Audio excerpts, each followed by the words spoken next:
鏡像效果咧，除咗喺身體語言上邊用得着之外咧，喺對話入邊都非常之用得着嘅。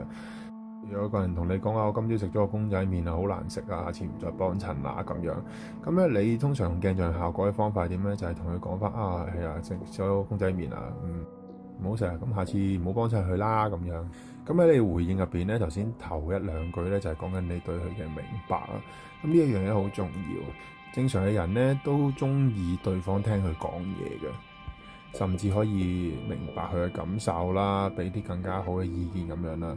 所以咧，頭先呢個鏡像嘅回應咧係做咗頭先以上嘅效果，就係你説話中表達上你明白佢嘅意思，然後俾咗個感覺佢，同埋有個意見佢。